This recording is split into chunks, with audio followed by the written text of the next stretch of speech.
ఇక డీటెయిల్స్ లోకి వెళ్తే లింగ అసమాన్యత సమస్యలు ఎదుర్కొనేందుకు నూతన చైతన్యం 4.0ను మార్పు కోసం ముందడుగు వికసిత గ్రామీణ భారత్ దిశగా సమ్మిళిత వృద్ధికి ఆర్థిక సాధికారతకు మహిళలే ముందుండాలనే నినాదంతో జిల్లా స్థాయిలో జెండర్ కార్యక్రమాలు నిర్వహించడం జరుగుతుందని కాకినాడ జిల్లా గ్రామీణ అభివృద్ధి సంస్థ ప్రాజెక్ట్ డైరెక్టర్ జి శ్రీనివాసరావు అన్నారు. నూతన చైతన్యం 4.0 ప్రచారాన్ని మంగళవారం న్యూఢిల్లీ నుంచి వ్యవసాయ మరియు రైతు సంఘం సంక్షేమ గ్రామీణాభివృద్ధి మంత్రి శివరాజ్ సింగ్ చౌహాన్ వర్చువల్ గా ప్రారంభించిన కార్యక్రమానికి కాకినాడ గ్రామీణాభివృద్ధి సంస్థ కార్యాలయం నుంచి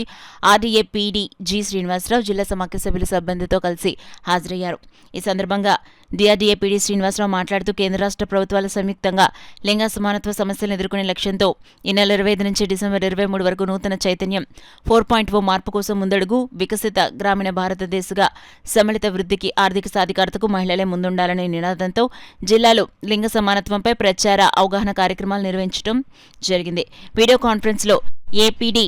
ఎంఎం జిల్లాని డిపిఎంలు అన్ని మండలాల జిల్లా సమాఖ్య సభ్యులు ఇతర సిబ్బంది తదితరులు పాల్గొన్నారు.